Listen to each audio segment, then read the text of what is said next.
자, 오늘은 요한복음 10장을 중심으로 해서 여러분 잘 알고 있는 양과 목자의 관계를 소개하겠는데요. 두 파트로 나눠져 있어요.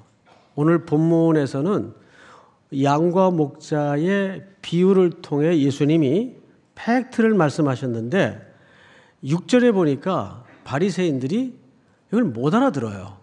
이게 무슨 말인가 해서 7절서부터 예수님이 18절까지 아주 긴 본문을 통해서 그것을 다시 해설해 주시고 설명하시는 내용이에요. 그래서 오늘은 이렇게 왔다 갔다 하면서 설명을 할 텐데 팩트 부분의 한 절을 읽고 이것을 예수님은 설명 부분에서 뭐라고 말씀하셨는가 이렇게 교차 방식을 통해서 설명을 드릴 겁니다. 자, 우선 요한복음 10장 첫 절을 좀 볼까요?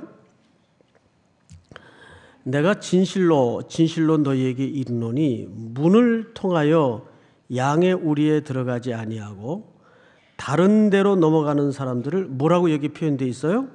절도, 강도.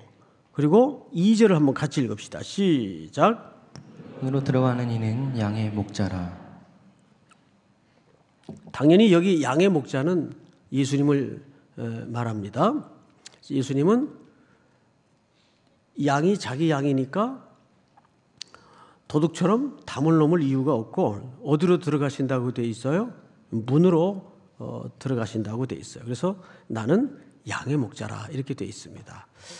자, 그런데 왜 절도며 강도라는 표현을 했는가 하면 이들의 그 상태를 해설 부분에서 예수님이 이렇게 소개를 했네요.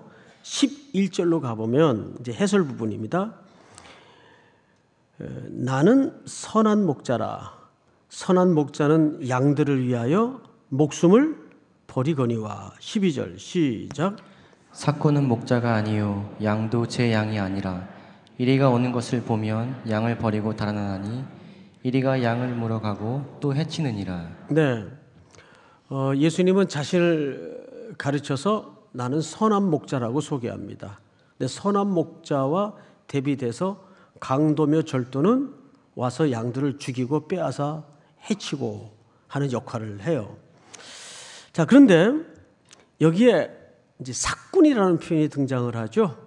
자, 이거를 정확히 이해하기 위해서 삭군에 부어진 과도한 오해를 좀 먼저 걷어내고 이 본문이 정말 말하고 싶은 본의가 무엇인지를 좀 본문의 의도에 가깝게 접근해보는 작업을 좀 같이 하도록 하겠습니다.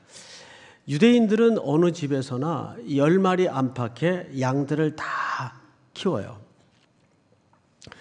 여러 가지 목적이 있겠죠. 생계수단으로도 양을 기를 수 있겠고 또 특별히 절실한 필요는 겨울이 오면 추우니까 식구들마다 다 털옷을 입어야 되는데 그걸 양에서 취합니다. 해서 이들은 집집마다 아무리 어려워도 양들을 다 몇 마리씩은 가지고 있어요. 평균 10마리 전으로. 그런데 문제는 20마리씩 30마리씩 그 이상으로 양을 갖고 있는 집안은 형편이 사는 집안이겠죠. 그래서 그런 집안들은 많지가 않아요. 뭐 0.1%도 안 돼요. 그런 집안은 그 양만 따로 치는 목자를 고용해서 생활을 할 정도로 여유가 있을 텐데 99% 대부분의 집안은 그 몇 마리 안 되는 양을 키우기 위해서 목자를 고용해서 돈 주고 살 여유가 없단 말이에요.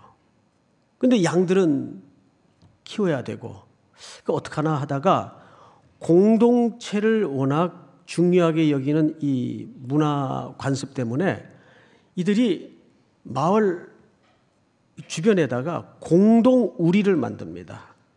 공동 우리를 이렇게 만들면 각 가정마다 많은 돈 안 내도 십시일반으로 조금씩 모아서 그 공동 우리를 관리할 수 있는 목자를 고용을 해요.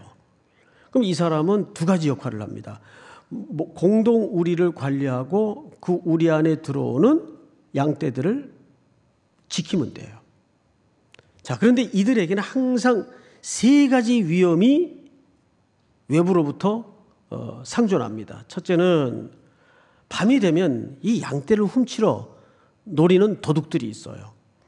펜스가 좀 높은데 거기다 사다리를 놓고 펜스에 유리 조각이나 쇠 조각을 얹어놔도 그걸 넘고 들어옵니다. 그래서 양들을 가져가곤 하죠. 그러니까 마을로 내려와서 양떼를 데려가고 또는 해치는 그런 강도들이 있어요. 또 하나 강도는 바깥의 강도가 있습니다. 낮 시간 같은 데는 양떼를 데리고 쭉 들판으로 풀 먹이러 나가겠죠. 그러면 동굴이나 계곡 같은 데 숨어 있다가 지쳐서 후미진 데 이렇게 떨어져 있는 양들을 훔쳐가거나 데려가는 그런 강도들이 있어요. 이게 이제 두 번째 위험이에요. 그리고 세 번째 위험은 맹수들입니다. 19세기까지만 해도 이 양떼들을 주로 어떤 짐승들이 물고 갔는가 하면 표범, 퓨마, 사자, 그리고 가장 흔한 맹수들이 이리떼들입니다. 이건 떼로 몰려다녀요. 이리는. 해서 그냥 방어 능력이 없는 양떼를 해치거나 물고 가곤 합니다. 이 양들은요, 굉장히 겁이 많고 눈이 나쁘고 신경질적이고 우리하고 똑같아요.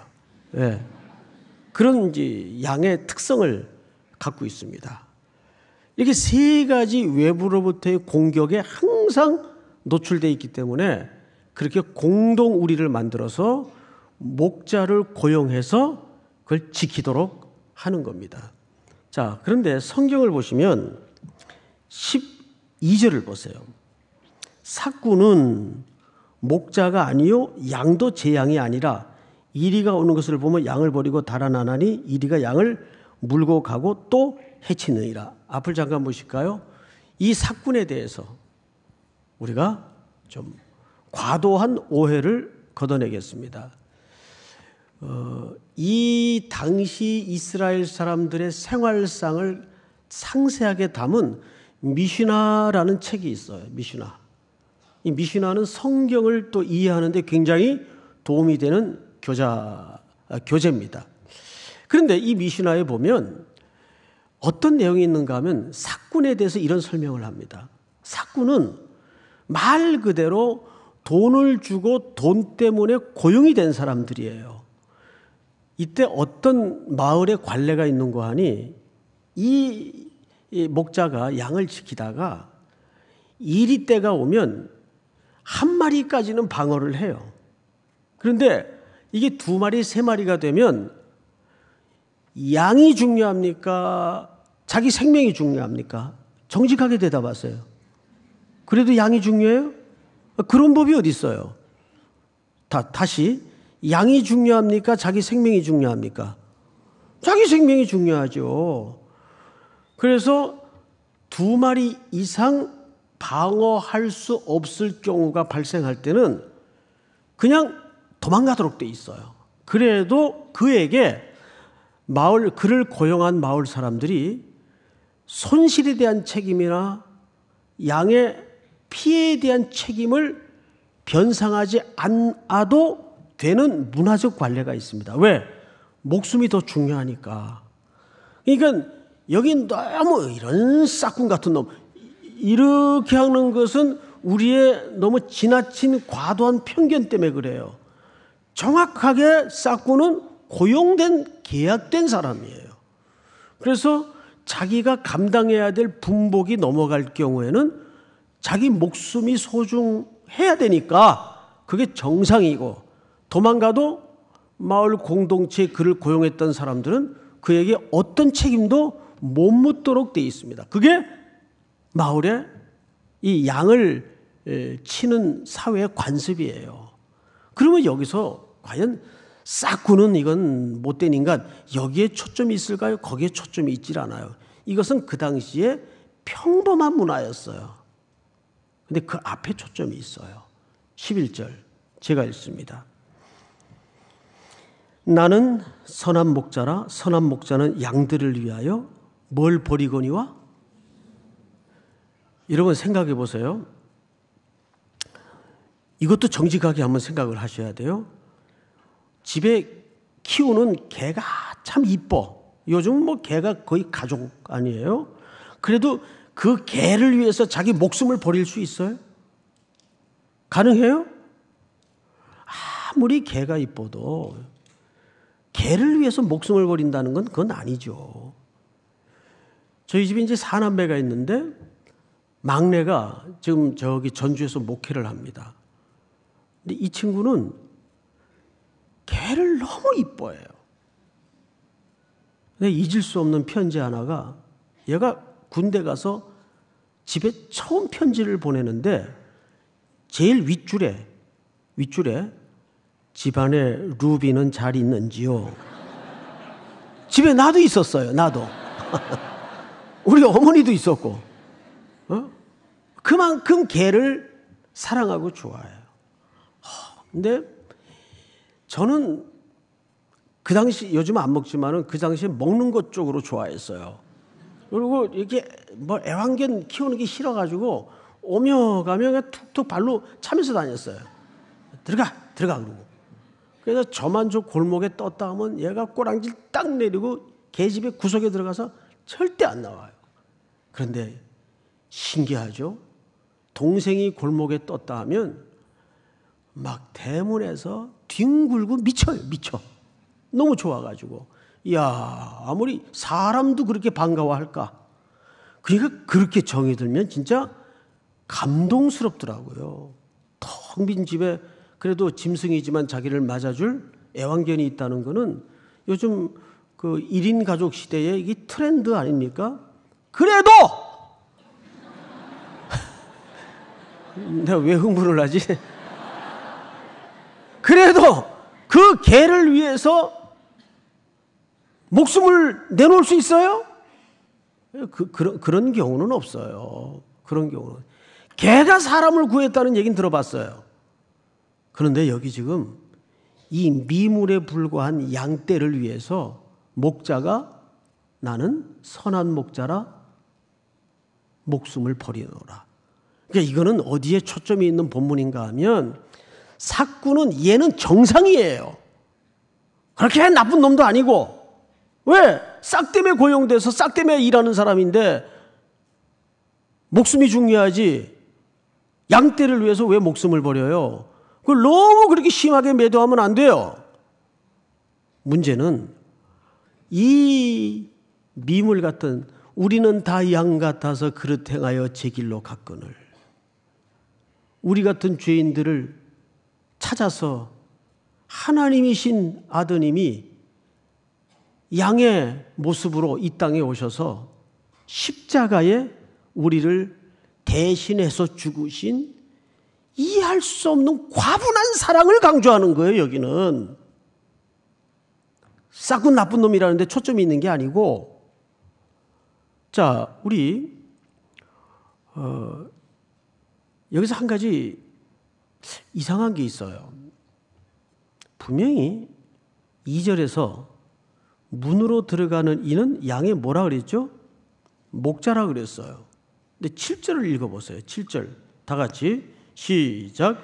그러므로 예수께서 다시 이르시되 내가 진실로 진실로 너희에게 말하노니 나는 양의 문이라. 여러분 2절에서는 나는 양의 목자라. 근데 7절에서는 나는 양의 문하고 목자하고 같아요? 같지 않잖아요. 그리고 또 다시 11절에서는 자기는 선한 목자래요. 제가 첫 번째 질문이 여기서 탁 걸렸어요. 성경을 쭉 묵상하다가 어떻게 목자하고 문하고 같아? 목자가 선한 목자인 건 맞는데 어떻게 목자가 문이 될 수 있어? 이거를 고민하다가 기가 막힌 그림 하나를 봤어요. 어렵게 구한 겁니다. 띄워주세요.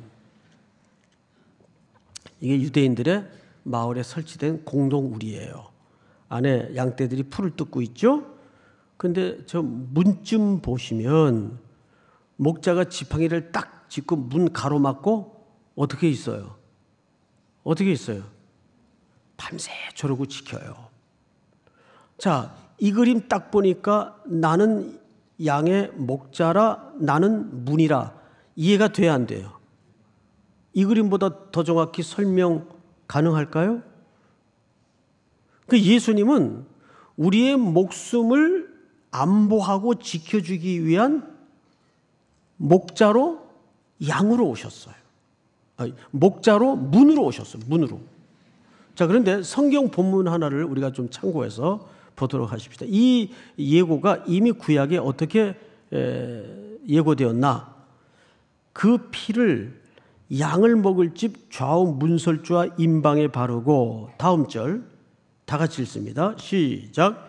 여호와께서 애굽 사람들에게 재앙을 내리려고 지나가실 때에 문 임방과 좌우 문설주의 피를 보시면 여호와께서 그 문을 넘으시고 멸하는 자에게 너희 집에 들어가서 너희를 치지 못하게 하실 것임이니라. 여러분, 전 애굽을 심판하여 장자를 죽이실 때 유대인의 집에 희생되어 발라진 어린 양의 피가 묻어 있는 그 문에서 뭐가 넘어갑니까? 심판이 지나가요. 그러니까 문에 발라진 어린 양의 피는 바로 양의 문이 되어서 양을 위하여 지키다가 십자가에 피 흘려 죽으신 예수 그리스도를 이미 구약 유월절 어린 양의 피에서 예고했었다고요.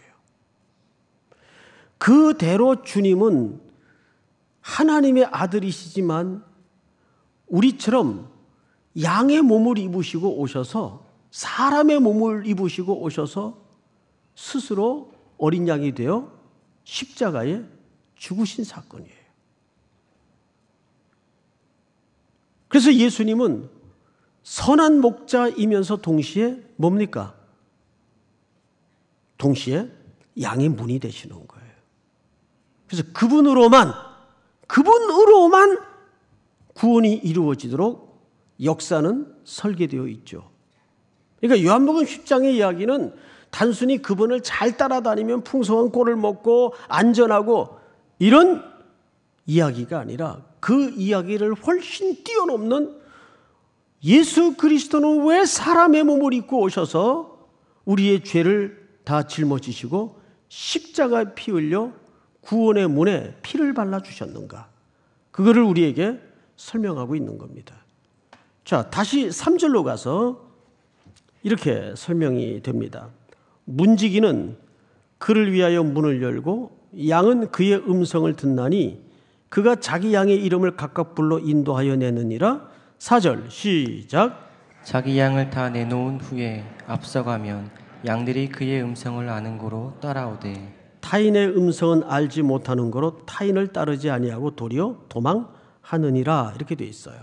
이 비유를 바리새인들이 뭔 소린가 하고 못 알아들었어요. 요한복음의 1장서부터 계속 밑에 깔려있는 기조 하나가 뭐죠? 알지 못하더라. 알지 못하더라. 깨닫지 못하더라. 영적으로 눈이 감아진 이 백성들은 이 말의 의미를 못 알아들었어요. 그런데 저도 이 본문을 읽다가 제 마음속에 살며시 올라오는 두 번째 질문이 있었는데 뭐냐 하면, 성경은 분명히 이렇게 쓰여져 있죠. 양은 그의 음성을 듣나니 그가 자기 양의 이름을 각각 불러 인도하여 내느니라. 우리 배웠던 요한복음 8장 47절에도 보니까 하나님께 속한 자는 하나님의 음성을 듣나니 너희가 듣지 아니하는 고로 하나님께 속하지 아니하였느니라. 이게 소속의 문제를 설명했어요. 여기서 제가 물었던 질문이 뭐냐면, 저 자신에게 그 양은 어떻게 그 주인의 음성을 인지하게 되었을까? 예를 들어서 양이 어느 한 집에 새로 사들여져 왔어요. 그러면 주인도 새 주인이고 양에게도 새 주인이에요. 주인도 새 양이에요. 그럼 어떻게 그 음성을 인지하게 되냐 그 말이에요. 그러다가 저하고 똑같은 의문을 가졌던 어느 교수님이 쓴 책을 읽다가 무릎을 쳤어요. 그 교수님 이름이 누구냐 하면 중동 문화의 전문가이신데 케네스 베일리라는 교수님이세요. 이분은 얼마나 대단한가 하면 특별히 이 양의 문화, 목자와 양의 문화를 철저히 연구하기 위해서 오랜 세월 중동에 머물면서 그들의 생활을 하면서 연구를 한 분이에요. 그러니까 실제 현장을 몸으로 익힌 신학자예요. 그 신학자가 책상에서 연구하는 법인데 그러기가 사실 쉽지 않다고요. 근데 그분이 선한 목자라는 쓴 책이 하나 있습니다. 거기 요한복음 10장 부분에 보면 놀랍게도 이 교수님도 거기에 대한 질문이 하나 있었어요. 어떻게 양이 새 주인의 음성을 인식할까? 그러다가 레바논의 베이루트라는 곳에 머물 때인데 시골 청년들을 데리고 가르치는 경우가 있었답니다. 근데 그 청년들은 다 농촌 청년들이니까 다 양들에게 익숙한 청년들이에요. 그 중에 한 청년에게 질문을 했어요. 만약에 너희 집에 새 양을 사왔을 때 이 새 양을 어떻게 훈련시키기에 주인의 음성만 듣게 되는 독특한 메커니즘으로 이 양들이 바뀔 수가 있는가?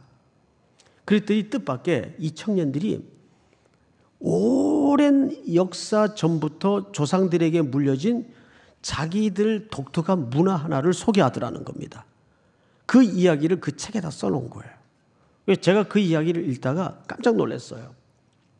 이런 이야기입니다. 집에 양 한 마리가 새로 사들여져 오면 주인이 이것을 내 양으로 완전히 만들기 위해서 14시간을 무조건 금식을 시킨대요. 그때부터 간헐적 금식이 있었던 것 같아요. 응? 요즘 뭐 다이어트 한다고 뭐 그거 하죠? 그런 거 하지 마세요. 그냥 배고플 때 드시고 운동 열심히 하면 되지. 근데 14시간을 굶긴 다음에 양들이 아침을 맞으면 거의 제정신들이 아니래요. 배가 고파서 막 소리를 내고 짜증을 부리고 심한 녀석은 머리를 담벼락 같은 데 막 받는데요. 배고프다고. 그리고 동료들한테 막 건드리고. 보니까 이게 그 교회의 영적인 구조하고 똑같더라고요. 교회도 보면 미스터 핏대들. 예? 그 왜 핏대를 내냐 하면 이 영적으로 줄여서 그렇거든요. 이게 다 목사 책임이에요. 목사 책임. 이제 그런 상태의 양들이 아침을 맞으면 어떤 기대들을 할까요? 이제 푸른 풀밭으로 주인이 나를 데리고 가겠지. 빨리 이 허기를 채우기 위한 기대에 온 감각이 주인을 향하고 있답니다. 근데 그때 주면 안 된대요. 밥을. 조금 더 기다렸다가 이런 아침과 점심 사이에 이들이 기다리다 지쳐서 아주 하얘질 때 그때 탁 음식을 준다는 거예요. 그러면 폭풍 흡입을 한답니다. 이렇게 일정 기간을 가지고 매일 한 번씩 그렇게 훈련을 하면 그 기간 동안에 거의 대부분의 양들이 신경쇠약증에 걸린다는 거예요. 예? 양들이. 그래서 그 신경쇠약증이 날 즈음이 되면 신기하게도 일절 다른 사람들의 이야기는 소리는 귀로 못 듣고 주인의 음성만 듣는 주인의 것으로 귀속이 된다는 거예요. 그래서 유대인의 아침은 장관이래요. 그 공동 우리에서 이제 낮에 풀밭으로 양떼를 풀을 먹이기 위해 이제 마을에서 주인들이 다 올 거 아닙니까? 아침에 공동 우리로. 그러면 그 수백 마리의 양이 그 안에 엉켜 있을 텐데 단 한 마리도 혼선 없이 각 주인의 특유한 음색과 부르는 기호를 따라서 냇물이 흘러갈 대로 흘러가듯이 쫙 주인을 찾아간다는 거예요. 신기하게. 그러니까 단 한 마리도 오차가 없이 자기 주인을 정확히 찾아간다는 거예요. 그러니까 혼선을 일으킬 아무 이유가 없다는 거죠. 그런 독특한 훈련 방법 때문에. 그래서 양들이 새로 들어오면 제일 먼저 하는 훈련이 주인의 음성을 듣는 훈련을 시킨다는 거예요. 근데 저는 이걸 실제 경험했어요. 제가 사당동에 있는 총신대학에 70년대 학번 아니에요? 그때는 지금은 사당동이 좋은 동네가 됐지만 그때는 사당동 하면 마누라 없인 살아도 장화 없인 못 산다는 뻘밭이요. 비만 오면 진흙밭으로 질퍽질퍽했어요. 89번 종점까지 걸어서 왔다 갔다 하는 거예요. 그리고 나머지는 전부 다 산이에요. 근데 그 산중턱에 어느 집사님이 양을 키웠어요. 꽤 많은 숫자의 양을 키웠어요. 근데 저희가 그때 전부 기숙사 생활을 할 때니까 기숙사는 5시에서 6시 사이에 무조건 밥을 먹어야 돼요. 나 지금 속이 안 좋은데 그럼 굶어야 돼요. 그 다음 밥이 없어요. 근데 군대밥이나 기숙사밥이나 공통점이 먹고 숟가락 놓으면 배고프다는 거예요. 그게 끈기가 없어요, 쌀이. 그리고 뭐 국이래야 휑해요. 뭐 한 번 이렇게 휘저으면 아무것도 없어요. 앞에 친구가 다 건져가지. 그러면 이제 6시 넘어서 8시쯤 되면 도서관에 앉아있다가 방에 앉아있다가 전부 거의 배들이 고파요. 그러면 이제 돈을 조금씩 모아서 당번을 뽑아가지고 주전자 하나를 들려서 막걸리 받으러 가듯이 양 젖을 사러 가요. 싸게 팔았습니다. 우유 마시듯이 그거를 먹으려고. 집사님 양 젖 좀 주세요. 그러면 전도사님들인 줄 아니까 싸게 줘요. 근데 한 번은 낮에 갔는데 전사님 네, 재밌는 거 하나 보여드릴게요. 그때 우리나라에서 방영되었던 드라마 중에 지금 그분 이름이 김민희신가요? 똑순이라는 드라마를 냈어요. 똑순이. 아주 유명하고 시청률이 대박이 난 드라마였는데 그 양 한 마리 한 마리당 다 이름을 매겼습니다. 요놈은 뭐 태근이, 성복이, 뭐 똑순이 이렇게 이름을 다 매겼어요. 그게 저보고 뭐라 그러냐면 여기 똑순이가 한 마리 있는데 똑순아 하고 불러보래요. 그래서 똑순아 그랬더니 뭐 아무 일도 일어나질 않아요. 이제 보세요, 전사님. 그러더니 이제 주인이 똑순아 그러니까 그러면서 한 놈이 고개를 들어요. 양 소리가 비슷했나요? 이거 한번 해보고 나왔어요. 그놈만 딱 고개를 들어요. 그놈만. 신기하죠? 자, 하나님께 속한 자는 누구의 음성을 듣는다고요? 하나님의 음성을. 그러니까 이 듣는 거는 영적인 문제입니다. 물론 목사가 졸립게 설교할 때도 있겠지만 대부분 안 들어오는 거는 내 책임이 아니에요. 제 책임도 있어요, 사실은. 이게 영적인 문제가 있을 때가 많아요. 자, 그런데 이제 오늘 본문이 그러면 결국 뭘 얘기하고 싶은 걸까? 첫째는 양들에게는 항상 외부에 뭐가 상존한다? 위협이 상존한다. 3가지 위협이라고 그랬어요.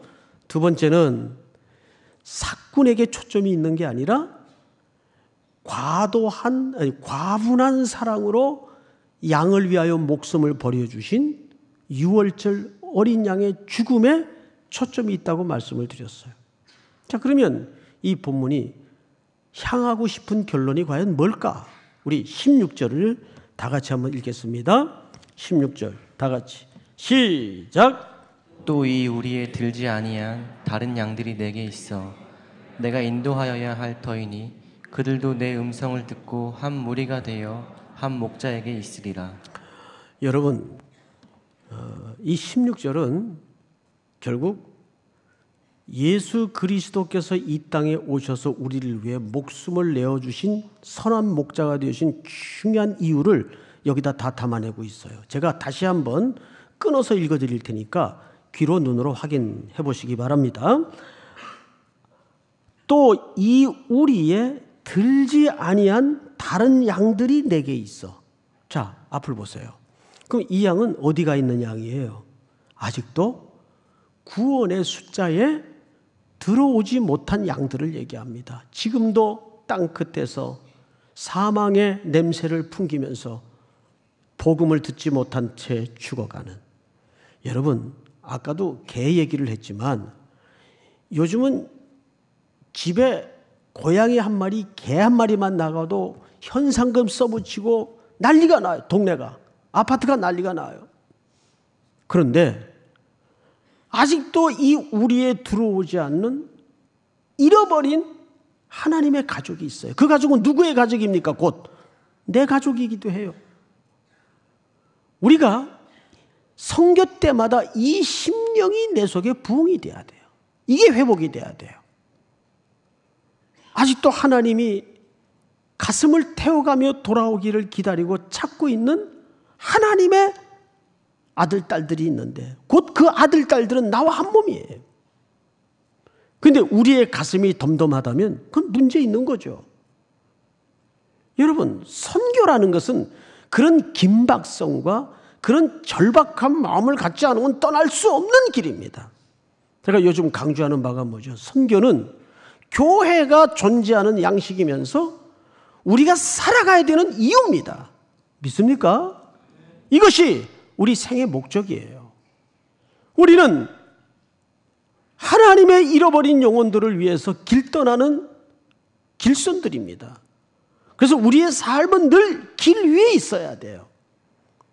이번 여름 선교도 그런 심정으로 우리의 들지 않은 이 복음을 아직도 듣지 못하고 길을 못 찾고 있는 근시안적인 영적인 맹아 상태에서 헤매이고 있는 그 영혼들을 찾아내기 위해서 땅끝까지 가는 겁니다.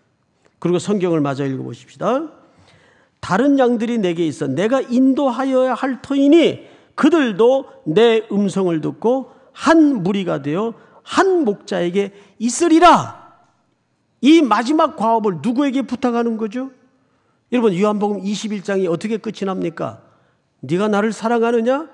내 양을 먹이라. 네가 나를 사랑하느냐? 내 양을 치라. 네가 나를 사랑하느냐? 내 양을 먹이라. 고향으로 낙심하여 떠난 그 제자를 바닷가까지 추적하셔서 잃어버리고 실추된 사도권을 다시 회복시켜 주시고 첫 번째 부탁했던 말이 뭐예요? 네가 정말 나를 사랑한다면 내 양을 먹이라. 내 양을 치라. 이것이 오늘날 베드로에게만 주신 과업과 사명이 아니라 이 땅에 남겨진 주님의 손발이 되어야 될 하나님의 백성 공동체에게 허락하시는 마지막 삶의 과제입니다. 이제 2달, 다음 주부터 이제 제주로부터 시작을 해죠. 국내 선교 3군데입니다. 제주, 영동 선교, 영동 울진 선교, 수도권 농어촌, GOP, 그리고 해외에는 대만, 일본, 캄보디아, 미얀마, 몽골, 쿠바, 이 선교지를 향해서 우리 온 성도들이 주님의 이 명령 앞에 순복하는 마음으로 길 떠나기로 다시 한번 각오하고 결심하는 은혜가 있기를 주의 이름으로 축복합니다. 다 일어나십시다. 주님 말씀하시면